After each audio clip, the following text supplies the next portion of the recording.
Okay, we are going to get started. We had a little technical difficulties, but we got that figured out, and hopefully we'll have some more people hopping on live. We'll be interacting with you through the chat. We are recording this though too, and so this will be able to be rewatched, shared, all the things. Christy and I are excited tonight to talk about the nervous system. The reason that I even wanted to talk about this is I use the iTovi scanner. It's this like little device that you hold on to, and it measures your frequencies and stuff and tells you what oils you need. And I had scanned for needing a bunch of nervous system oils. And so the iTovi app then like links you to education, which is really interesting. And so I started reading all about the nervous system, and I just found it super fascinating, especially because I already say things all the time like, oh, my nerves are shot, or, I'm so stressed and my nervous system is just on fire. Like I have found myself saying stuff like that, And in fact, my friend Shannon, who I don't know if she's on here or not, I can't see the full list right now, but there's been a few times where I've told my friend Shannon, like my nervous system is just at its wit's end, usually dealing with my kids. And she has recommended the oil Petitgreen to me repeatedly.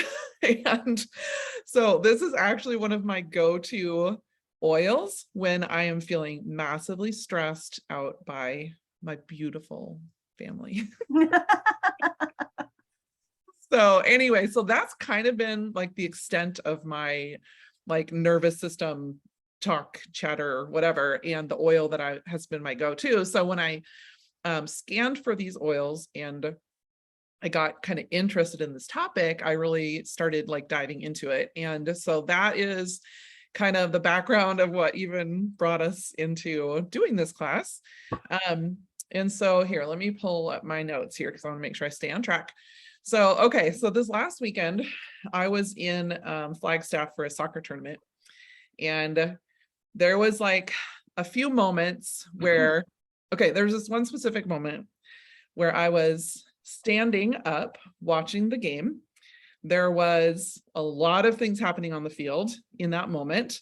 Like I was like just, and like I'm cheering for my son. I'm watching what's happening on the other team. I am paying attention to everyone on the sideline, their emotions, how are people reacting to things. I bring a bag of suckers, you guys, to every soccer game and tell the parents, if you feel like yelling at a ref or yelling at a kid, come grab a sucker from me, and keep your mouth shut. Keep your mouth shut. Yeah. So that's kind of like my thing because I'm the team manager. And so I'm kind of also monitoring how parents are reacting. And if I need to pass suckers out. We were in Flagstaff, which I live in Phoenix, and it's like a gajillion degrees here still. But in Flagstaff is like beautiful weather. The sun was shining and randomly it would rain in the sunshine, which was so weird. And so we're kind of like watching for like in this one moment, I'm like watching the field, gauging how the parents are feeling. My phone, anytime a score would happen, my phone dings because we have this app going for the team to keep track, especially if you're not at the games, you can see what the score is. And so my phone is buzzing as things are happening. I've got the sun beating on the back of my legs and I can feel my legs starting to get really hot. And I'm like, oh, I'm going to get a sunburn. So then I'm like having to move around. This is all in one moment. Okay. This is your nervous system, you guys. Your body keeping track of 1 million things at the same time in any given moment. Our body is so complex. It's this busy place with lots of active things happening, including your organs, the tissues of your body, the changing needs of your body, all the processes and more.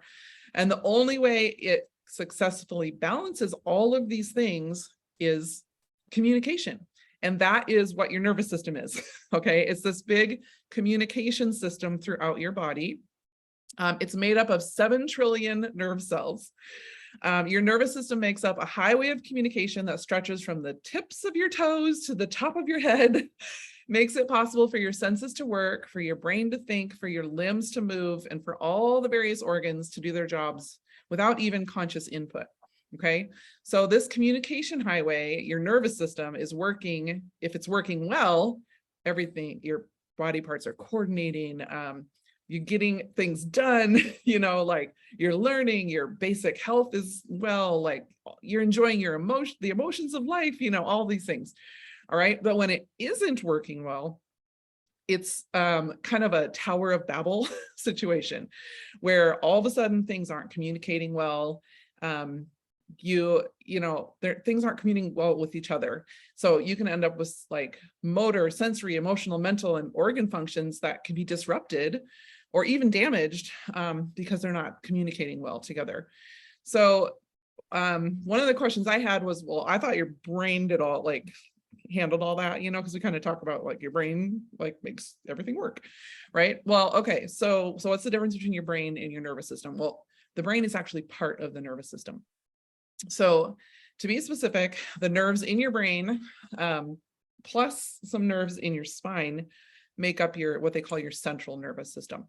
Okay, so the central nervous system integrates information from and gives direction to the peripheral nervous system, okay, which includes lots of branches, including there's a sensory division that enables like your senses to work, the somatic nervous system, which allows you to move consciously, like I'm deciding to punch the air right now awkwardly, okay, stuff like that.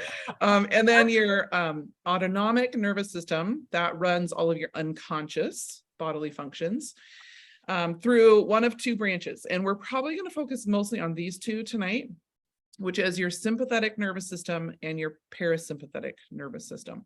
We're going to be talking a lot about those two, all right? So your sympathetic nervous system, it's there to help you take on stress and perform at a high level. It's almost like your fight or flee or like just that get up and go type thing, right? So like if you need to work out, if you're thinking hard about something, you're gearing up for a really hard conversation, or any of those kind of more stressful things, public speaking, like this class tonight, Zoom not working, okay. Those things, that's your sympathetic nervous system. It's firing up all of your brain and muscles to help you get things done. Your parasympathetic is kind of the opposite. It's the part of your nervous system that helps you relax, use less energy, slow down your brain waves, allow your body to, if you've heard, rest and digest, healing, rebalancing, all of that kind of stuff. So the trouble is that a lot of us don't know how to relax. Guilty as charged. Okay. Which can make it really hard for us to know how to turn on the parasympathetic nervous system. So we're going to be giving you guys some tools tonight, including oils and lots of other cool stuff that Christy will go into. But I did want to quick share my screen and show you. Okay, so show you something. Hold, please. Okay. So top signs of nervous system dysregulation. Okay. So I thought this was a great post, and I'm going to read through what this says, and then I have a few other things as well that I'll list. But this is a good, visual too. So top signs of your nervous system dysregulation. When you get stuck in repetitive loops of like overly busy, burnout mode, constant overwhelm, that sort of thing. Feeling irritable, reactive, and easily triggered. That's the pedigree. That's what my kids, okay, anyway.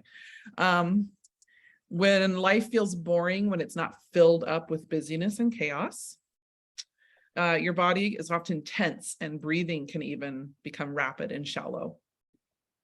Inability to focus or make decisions like brain fog, that kind of thing. Needing constant reassurance that you're okay, doing a good job, smart, attractive, etc. It's very difficult to just relax and just be. Can be very hard. You're always in a state of busyness, poor sleep, and out of control hunger cravings. Okay, so I'll stop sharing on that. So those are a few of the things that I just happened to see that post this week, and I was like, this is so good. So a couple other ones. Chronic pain and illness can actually be a sign of your nervous system being dysregulated, being highly sensitive to sensory stimulation, experiencing sleep problems and daytime fatigue, immune and hormone symptoms, skin and gut conditions. In fact, like IBS, rosacea, things like that. Sometimes when you get your stress under control and your nervous system regulated, those go away. It's kind of cool. People who are highly sensitive to other people's emotional states. Remember, I was talking about I'm gauging everyone's emotions constantly. That is exhausting. Okay. And sometimes that is actually a sign as well of you being dysregulated. So though that is the first things I'm going to cover, Christy's going to take over and talk about some other great stuff next. So. All right. So what is the nervous system? Jamie, great job overview of that. How do you know when you're dysregulated? What Jamie just said. So what causes the dysregulation? What causes us to be completely thrown off? Oh my goodness, you guys. So I learned the hard way. In my early 20s, I learned about stress and the impact on my nervous system, because what happened was I had my first panic attack. And you guys know me, I am chill, right? Enneagram 9, chill, take everything as it comes, happy-go-lucky, content gal. That's me. And there was a change in our lifestyle. Matt and I had just graduated from college. We had moved up to this area where we live now. We were asked to start a church plant. And so we were engaged in a new endeavor. However, I was still working in Minneapolis. So from here, that is an hour drive in intense traffic. So add commute to my plate. All that to say, I had my first panic attack when I was on my way to work in Minneapolis. I had just gone through intense, you guys, I will never, ever, ever commute in traffic again in my life, because the burden that put on my nervous system, like I say, I can remember the corner that I was pulling into the cities on the freeway, and all of a sudden I grabbed the door handle like I was having a heart attack. I couldn't breathe. I immediately, the whole fight or flight, I literally wanted to jump out of my car. I thought I was going to die. And I'm driving. And so the intensity of the situation put me over the edge, and literally I had a nervous system crash. My alarm system, my nervous system alarms were going off, all the bells were ringing. That's what a panic attack is, is your body saying, no more, you've reached your limit, get a hold of this girl, because if you go any further, right, disease thing, everything, like you'll lose it. So that experience, you guys, caused me to dig in to what was happening with me. That panic attack started 6 to 8 months of pervasive anxiety. Again, I have not had this ever, like through college, all the things in my childhood. I've never had anxiety like that. And all of a sudden, all my peace was gone. Like I did not have any moment where I wasn't anxious. My body had reached its complete maximum. My adrenals were crashed, the whole thing. Okay. So that was my introduction to taking care of my body and learning about stress and what it does. So what causes the nervous system to be dysregulated? It is stress. And I like to break this down into 2 different kinds of stress that I have learned about. But you guys, stress is a part of our life. It's a part of this human earthly experience, right? And we need a good measure of it. Honestly, there's healthy stress where we're like, it motivates us to do something, or, we think about something and it's the motivating factor in our life. It's the juice, right? Like a lot of it is, and when our body responds to it, we feel thrill, we feel excitement, that adrenaline kicks in, right? And so it's a part of it. But what has happened, you guys, is that in our society, this is a global thing, but in some areas of the globe more than others, but let's just take the US, right? All of the things that we have decided are necessary in our lives, and all of the expectations that we have of ourselves in every arena of life, pushes us further along the stress path. And it gets to a really unhealthy place. So I like to say that a healthy stress response is like this. Picture an African desert and see in it this beautiful zebra that is in the middle of it, just like grazing. You can see the flick of the tail that's ever so peaceful, and they're just grazing on whatever they can find, meandering along in the desert, having just the most beautiful moment, super present, completely relaxed, right? And then out of nowhere, like that right there is the picture of the parasympathetic nervous system, your rest and digest, okay? And then out of nowhere, a lion, right? And because you've seen National Geographic, that zebra takes off faster than you can realize, because what happens? Like, your sympathetic nervous system kicks into gear and the chemical changes in your body are intense, right? Let me just list a few things that happen when you go into your sympathetic nervous system mode. Increased rate and force of heartbeat and blood pressure, because you gotta run. There's an emergency.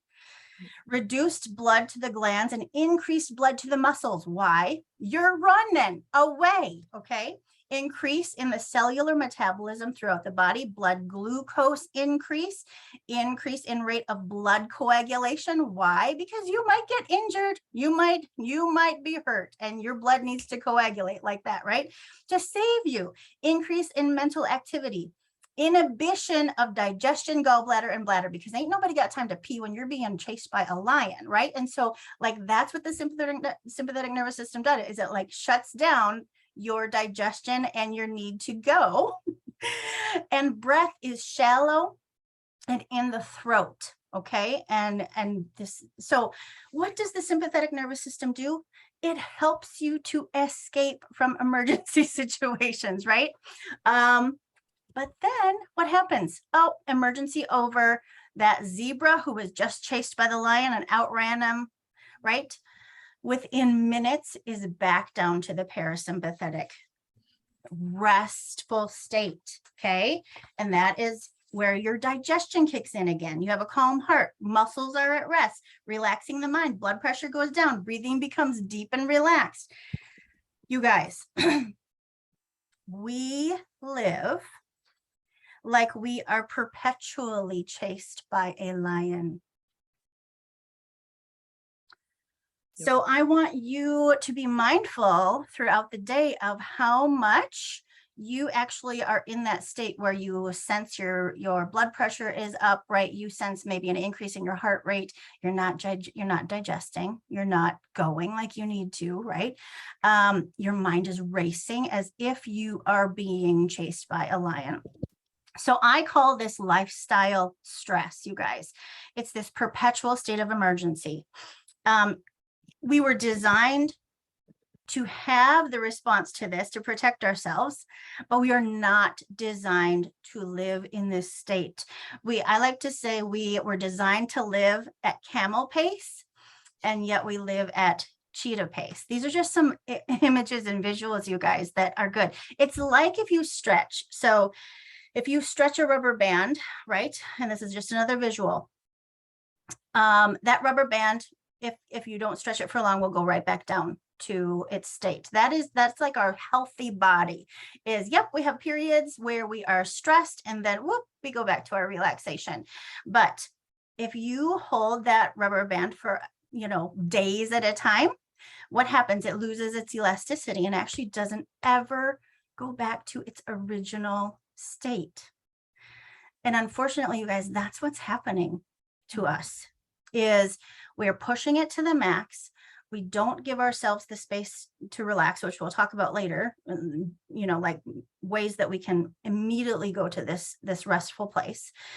And we push it and we stretch that rubber band and stretch it. And we have autoimmune disorders, and we have the things Jamie mentioned, the skin rashes. We have the all of the issues, the adrenal shutting down. So then we have the cortisol crashes, and we have all of the things, you guys, that end up happening to us because we're not accurately identifying our lifestyle stress. Withdraw, and you guys know what it feels like. So if you are withdrawing from this state of stress, you will feel like this antsiness. Do you guys get this? My son, I talked to my son about this. My son, he could be a workaholic. And he is addicted to adrenaline. 100%. He is addicted to adrenaline. And so we had to talk this morning, because he works hard and he plays hard. And so this morning he actually had the whole day where he didn't have something planned. And right away this morning he was fidgety, and he knows it, like we've talked about it enough, but he was fidgety. So I had the talk again. I explained the whole deal. And I explained the implications. He's all about health, but you guys, we're about health. We take the oils and the supplements, but I'm telling you what, if we don't get a hold on our stress, doesn't matter how many supplements you take, you will be dead by 55. Or you'll be in chronic pain or disease. Okay. So stress is a big, big deal. So withdrawal symptoms are that you have a strong compulsion to be doing something all the time, an obsession with thoughts about things that are left undone, feeling of vague guilt when resting. The guilt about resting, huge sign that you are withdrawing from symptoms of this overwork, Jamie. Fidgeting, restlessness, pacing, leg kicking, gum chewing, inability to concentrate for very long, feelings of irritability and aggravation, and even a vague, that undergirding of depression or anxiety, when you're kind of left in this space of zero stimulation. We get so addicted to this piece of it, you guys. And this is not just adults. This is happening to our kids now. If you think about what we are asking our kids to accomplish in their tiny little days, and the things that they have themselves become addicted to, the activity, the stimulation, this is a growing problem for our kids. So for us to be able to teach them sensory breaks, and we'll get into this a little bit more, but for us to be able to teach them the holy practice of rest, like to really understand what that is, you guys. Chrissy, not to interrupt, but I am interrupting. Please do. This just makes me think of Sabbath. 100%. Like God actually commands us to rest, because I honestly had not practiced taking a Sabbath, which is kind of sad because I was a pastor and everything. I didn't start really doing it until the last year. And you guys, it has helped me tremendously. Yes. So I have a couple of Bible verses that come to mind that I'll talk about later. So lifestyle stress, you guys, there's big stress, lifestyle stress, and there's little stress. And I'm just going to name them real quick because I want you guys to I had to dig deep. When I now look back, at the time, I was absolutely petrified that my life would never be the same when I had the pervasive anxiety and panic attacks. I thought, what has become of me? How do I get out of this? How do I balance again? So I had to dig so deep, and I had to do such hard work, you guys, to get back to a place of balance and mental health, that this is why I'm so passionate about this and want to just trigger you guys to think about where you're at. Okay. The big stress in life, these are the things that most people say, oh, yeah, I'm stressed. I'm moving. I changed careers. I am in the middle of a divorce. I'm going to school. I am caregiving for someone, right? I had a new baby, deployment, death, major illness and injury, politics, and the election. Like, these are kind of like big stressful seasons or moments in life. But there's also little s stress, which is the commute. I already mentioned how that affected me. Deadlines for me, deadlines are a major stress trigger. Schedule changes. Some of you get super stressed about schedule changes. Running late, unexpected expenses, holidays, self-talk. I'm pausing on this one because I have a friend who she's going on, I think, her second year of, she completely broke out in the most painful hives about a year ago. And since she hasn't been able to figure out why she has them, has gone to the doctors, has tried new drugs and is trying new drugs and all the things. Well, we talked recently, and it was honestly an impulse from the Holy Spirit. It was an impulse from God that I put together, that at the time that she broke out in the hives was the same time that her son and daughter-in-law had their first baby. And there's tension in the relationship with her and her daughter-in-law. And so grandma doesn't get to see the baby. There's a huge injustice going on. And she's, if you know anything about Enneagram, she's an Enneagram 8. So it triggered, okay? And we're talking about thought life here. So there's huge resentment and pain. This is all right. Like, this is a relational issue. She broke out in the hives literally after, like, wrestling with the pain of all of this, right? Also, I looked up in the app, I want to say maybe, Jamie, it was the Feelings app that we reference every once in a while.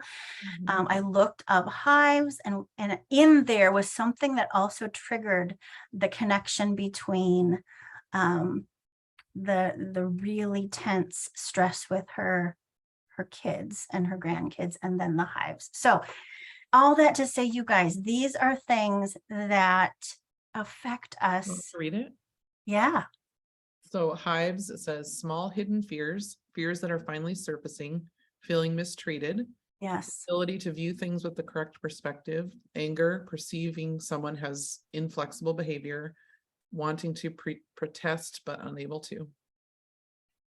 I got chills, like, for the second time. So we yeah. identified the hives being a result of that situation. So you guys, there's more going on in our bodies, mind, body, spirit connection to stress than we realize.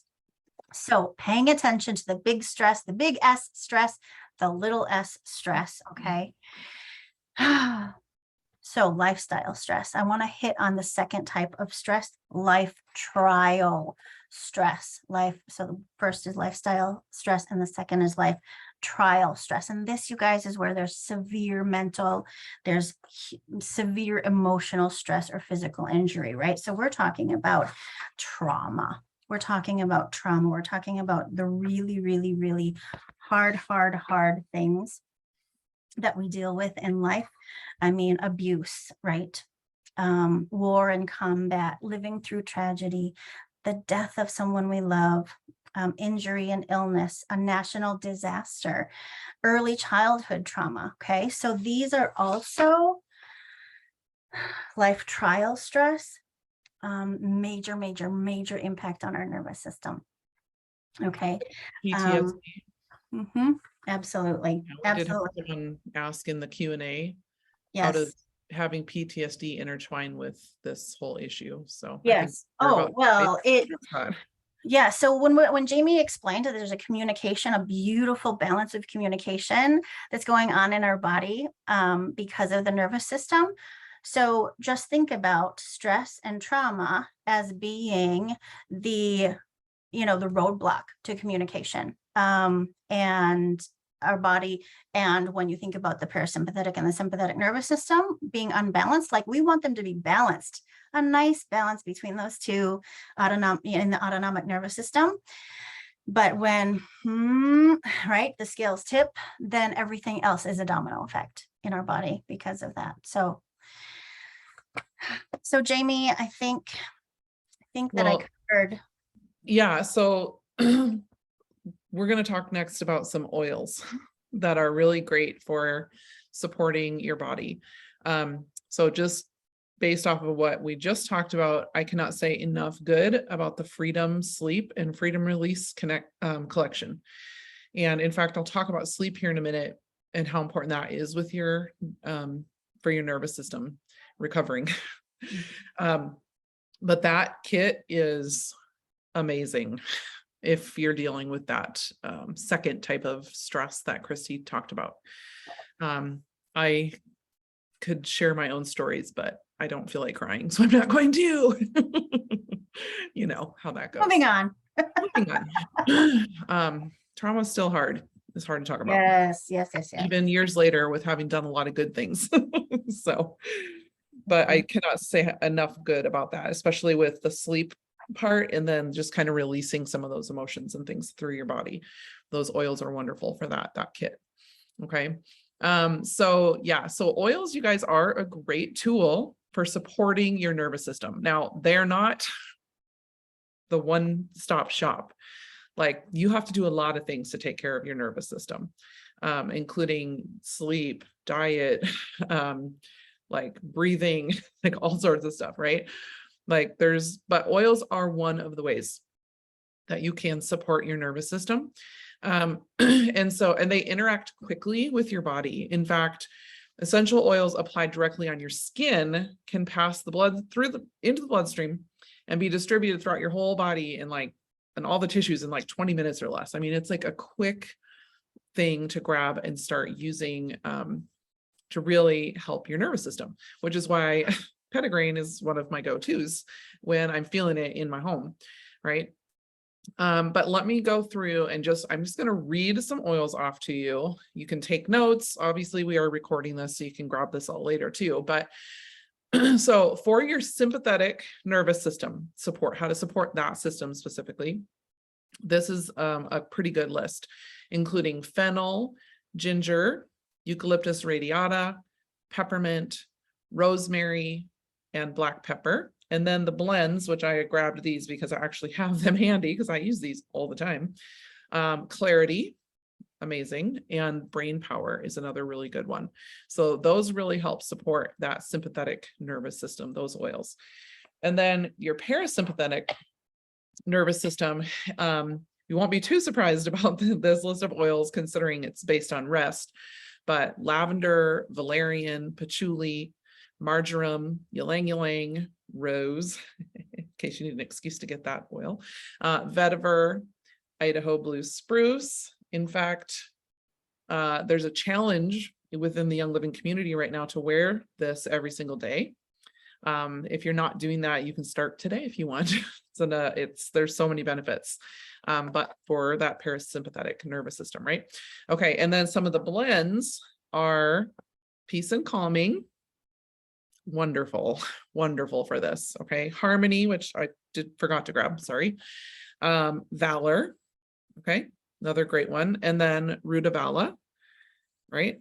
Another really great one. So that's some oils that you can use. And now I do think putting them on is one of the best ways to use those oils when you're specifically targeting your nervous system, but also breathing them in is, of course, amazing as well. So one of the things that I mentioned was the power of sleep and what that does for your nervous system. So sleep actually really helps balance your nervous system. Since your nervous system has all these different branches, right? Sleep allows your body to balance them all back out again so that you can have a fully functioning nervous system. And by extension, a fully functioning brain, muscles, senses, organs, and all of that. All right. The other thing that happens when you're sleeping is you consolidate your memories which memory formation and preservation is one of the jobs of your nervous system. And it's a pretty important one, right? So sleep allows your nervous system to do its job, reinforcing all of those things that went on in your day, in your brain, preserving your daily memories, things you learned, tasks you completed, places you went, all that kind of stuff, right? So sleep is super important for your nervous system. It's in fact one of the biggest things that you can do to help reset your nervous system. So how do you get good sleep? Okay, well, here's a few tips. Okay, the first would be try to get to bed at the same time every night. This allows your body to have its natural sleep cycle. So if you've heard of circadian rhythms, that kind of thing, like actually reduces the stress on your body and makes it easier for you to fall asleep if you go to sleep at the same time. And then this is just a little bonus tip. If you go to sleep between 10 and 11, if you're asleep, that's the heart healthiest time to go to bed. Like that's really good even for your heart. So, the other thing is don't skimp on your bedtime routine. Sometimes we look at our bedtime routine as being this sort of like, it's kind of boring, or maybe you don't even have one. Maybe you're just like, okay, I'm going to bed. And you just like go lay down and then you're just, I don't know. But having an actual routine helps your body wind down, prepares you for sleep. You stop thinking as much, your body like catches these cues, of your bedtime, knowing that this is what's coming. So, like I have a pretty intense bedtime routine, but I have recently. We call Jamie the sleep freak. I'm a little bit of a sleep freak. So is my daughter. It must be the curly hair thing. I don't know, but it must be. But I have to do these things. Otherwise, I literally my mind goes crazy. I can't wind my body down. Hi. Hi, Lance. No, we're having a class. Okay. Both your classes? Yeah, this is my class. Okay. Hi. He Jamie's messes with my sleep routine the most. My face get red. But seriously, he is the biggest messing up of my nighttime routine because he's a pilot and he's gone and here and gone in here, and that really does actually messes up my nervous system. Yeah, so for sure. That's probably another reason why my bedtime routine is so important. But so it sets up so having a bedtime routine helps you want your body and your brain take the cues to wind down, right? If you have a perfect sleeping space, that helps as well. And so I'll tell you some of my things. Okay, so dark, keep the room dark. Cover all the weird little lights of all the electronic things in your room. In fact, if you can have less of those things, the better. But literally, I put washcloths over things. It's no light, the less light possible. Some people even use masks, right? A fan or white noise, something like that, that just kind of covers things that might jerk you awake or cause you to, whatever. Having a good mattress, a good pillow, things like that make the room comfortable for you. I have to do earplugs and I got 2 white noise machines going in my room. So like I said, because of that guy right there. So, but doing all of these things really helps. And of course, one of the biggest things you can do is use your oils, right? So at bedtime, there's a lot of things you can diffuse. Lance, actually, he puts Tranquil on. He sometimes does Rutavala. And that helps him because his nervous system at night, he actually jerks. I'm like, what is happening to your body right now? Because it's waking me up too. And those things actually help him not do that, which is kind of cool, and less snoring too, which is really nice for me. But we do a lot of sleep oils around here for my kids, for me. I mean, you could even diffuse going towards bedtime, half an hour before bed, go get your diffuser running so that the room is already spa zone, right? And actually I would love in the chatter, tell us what are some of your favorite sleep oils. I think we could get some good ideas from each other. Cause I mean, there's the obvious ones like lavender, peace and calming. There's the root of So aloes. cedarwood for me, and I diffused it for the longest time and it was moderately effective. And then one night I'm like, I'm just putting this all over. And I ended up like, maybe I got a tip from someone to try, I don't remember.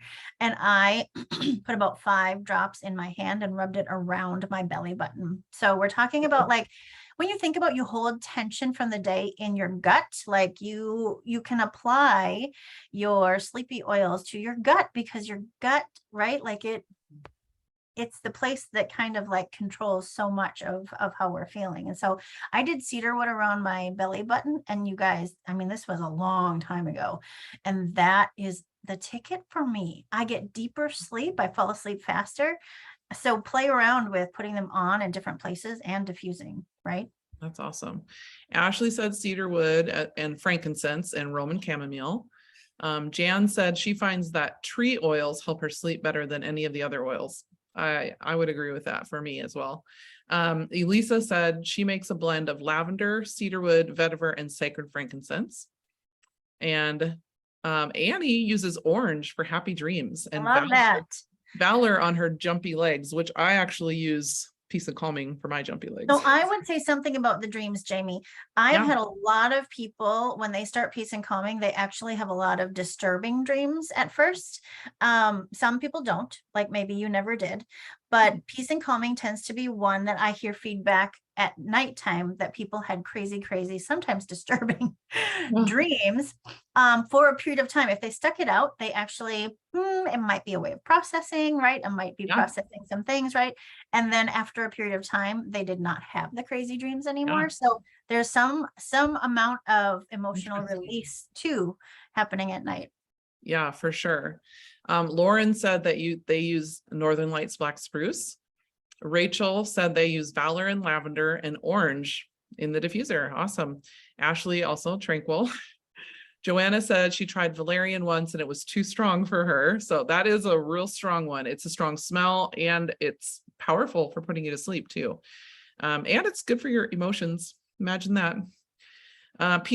Rachel said peace and calming on her chest, Frank on her face. Jan said, I always had wicked nightmares until I started using Young Living oils. Wow, that's awesome. That's a great testimony. So yeah, very cool.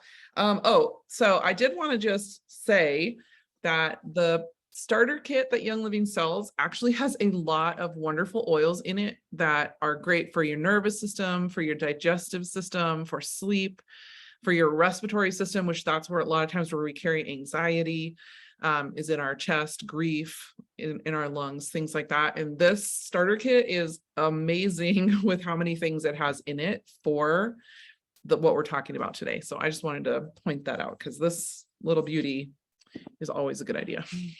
So yeah, awesome. So how else do we regulate? So using the oils, but then also keeping our stress and recovery in mind. So I love this chart. Recovery, right, is the baseline, and stress, right? There's biggest stresses and little less stresses, and this is sometimes all in a day. Okay.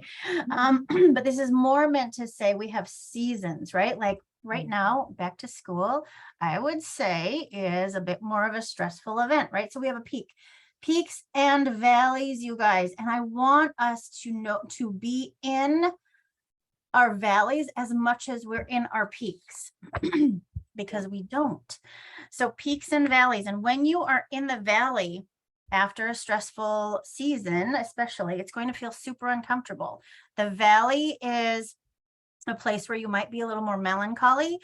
You may even dip into some anxiety, but just know that if you've been through a period of stress and you're in that valley where you're feeling a little flat mood, it's just your body saying, fine, be flat, rest, find recovery, right? We don't need to have the thrill and excitement.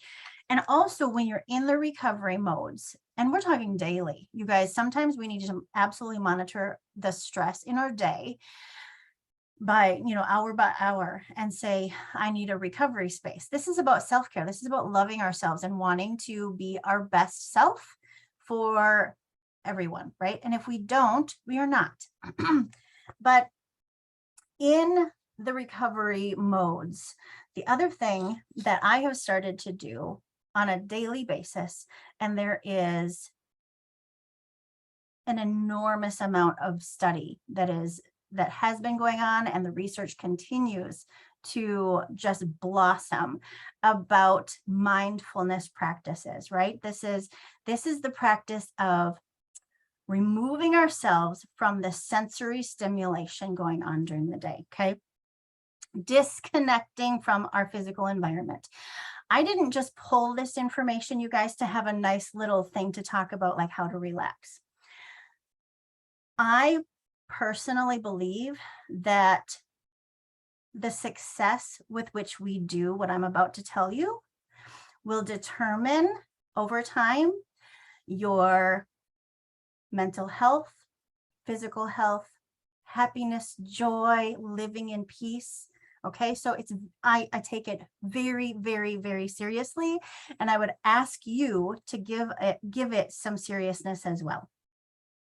So we need times where we diminish sensory input. And this is what happens on a scientific level. This is what happens to us when we diminish our sensory input. I'm talking about, having that quiet space where we calm the mental chatter. Okay. And I'll talk more about how to do it. Your brain waves slow down. Okay.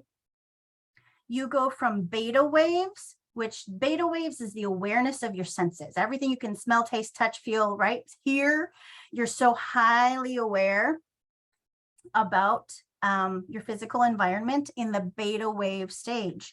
When you quiet the mental chatter with mindfulness practices, okay, you go to the alpha waves, your brain waves calm, there's less sensory information, right? Your exterior world fades. It fades. It reminds me of a song I used to sing in church, actually, about, and the things of this world will grow strangely dim. Okay. This is that kind of a situation where the things of this world just kind of fade away. All those things you think are so important during the day, right? That just like take up so much of your mental space and, right? They grow strangely dim in this beautiful space where the internal world becomes more real than the external world. Okay, this is the place where all that mental chatter settles down and you actually start to receive drops of thoughts that you wouldn't normally have. Okay, creativity, like solutions to maybe things you have been thinking about, and in your beta waves you would have just tried to figure it out, right? But in the alpha waves you settle your brain and you just receive, right? You receive the answers. Okay, so it's hugely important, you guys, hugely important. All right, so what do you do? You create space for this. And I am telling you what, it is hard. When I started, I knew I had to do it in the morning. I've been waking up very early. I have an elderly dog that wakes me up about 5:30 every day.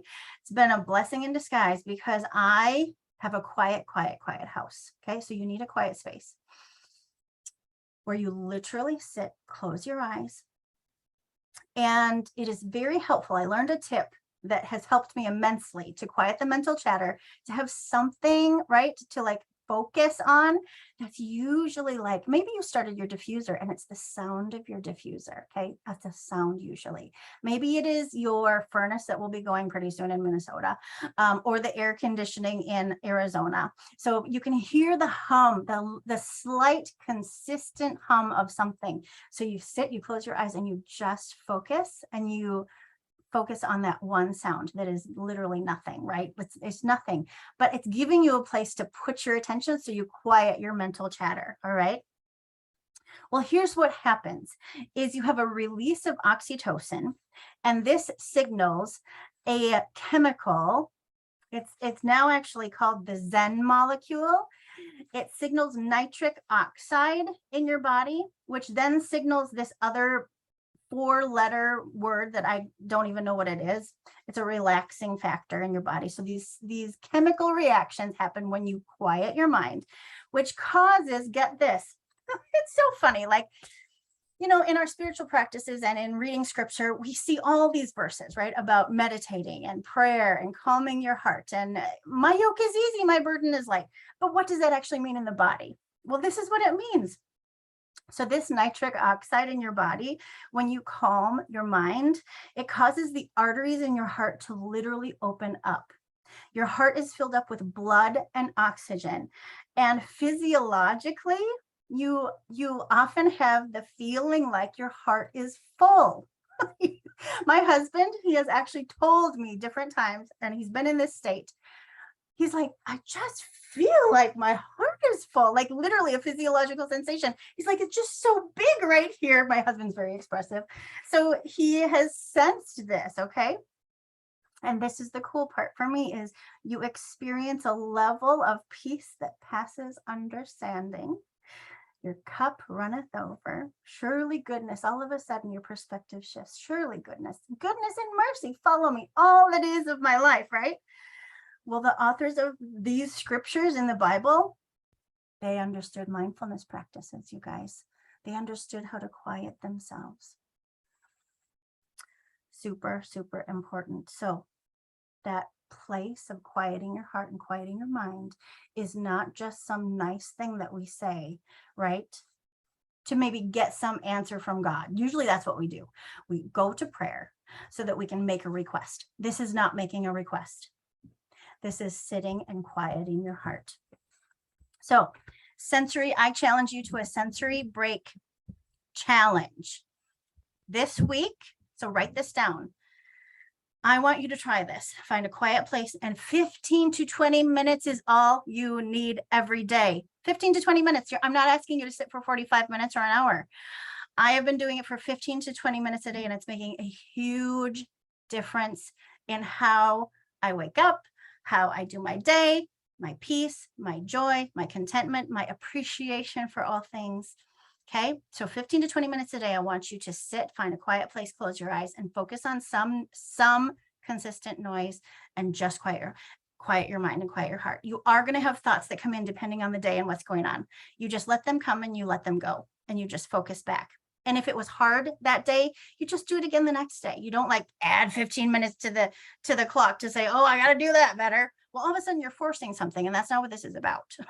Okay, so mindfulness challenge, sensory break challenge. You guys, if you can teach your kids to do this, how blessed will they be, right? How blessed will they be? The other thing you can do during this, and this is my last point, is a breathing exercise. So for some people, focusing on their breathing grounds them, and it's another piece of bringing you really present and quieting that mental chatter. So there is we call it the 4-square breathing technique.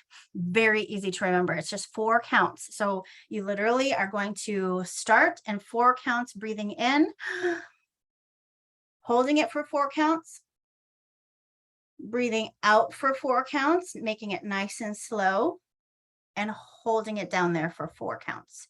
And again, so right, like that's the 4 And add count. in some valor or peace and calming or highest. Combine your oils with this whole thing I've been talking about. So put your oils on right before you do your sensory, break thing. And that's only going to heighten and also really support your autonomic nervous system to balance out. Trauma, right? Same thing. So there was a study by Joseph Ledoux in 1989. New York Medical University discovered that the amygdala plays a role in the storage and release of traumas. He suggested that aromas could trigger an emotional release. The combination of oxygenation of the brain and stimulation from the aromatic molecules assists the amygdala in facilitation of the release of emotional blockages and trauma. Okay. So again, combine our amazing oils. I think I might have just released the Zen, whatever. The Zen molecule. I just did that. nitric oxide, which is different than nitrous oxide that you get at the dentist to make you feel all zen when you're getting your teeth work done. It's not it's the nitric. So look up nitric oxide, you guys, and see the research that's being done on it that happens during this beautiful meditative state. Okay. Mm. Any final thoughts, Jamie? Any final thoughts in the chat? Well, how was this for you guys? Was this helpful? Who's going to take me up on the sensory break challenge with your oils? Yeah, I think I am. I love that. So Elisa said it's very helpful. Jan said she finds getting outside by the trees helps her breathe and release as well. Forest walking is a thing if you have never looked it up. Yep. Yep. Joanna says she's going to do it and she's going to challenge her team to do it. Elisa's Awesome. up for the challenge. So yeah, we've got lots of people in the Pam's going to do it. And don't give up. So do it for a solid well, do it for a week if you want to just do 7 days, but I'd say do it for a solid 30 because you know how habits form. And some days you're literally going to be like, that was no good. That was no good. That's why the consistency of this, the sensory breaks, is key. Okay. So, yeah. And you guys, you're worth it. You're worth Yep. the 15 minutes, right? Yep. So, Yep. okay. I think that's all I had. Those are all my notes I went through, and that was amazing, Christy. Learned so much. I know we You were like did. co-teaching, but I feel like you taught me, so I appreciate it. Well, no, we Oh, did it Pam together. asked, do you find keeping it at the same time of day is best? For me, it's totally about when I can find a quiet space. So like if my family is all gone in the middle of the afternoon and I sit down and want to do my sensory break, it's beautiful and wonderful at 4 o'clock, just like it is at 6 a.m. Okay. So Okay. yeah. All right. Very cool. All right, you guys, thank you all so much for coming. And we have next week is the Golden Touch Kit. We're going to be teaching on the Golden Touch Kit. I can't wait for you guys to learn all about how amazing that kit is for everybody. So make sure you come back next Monday. All right. Bye, girls.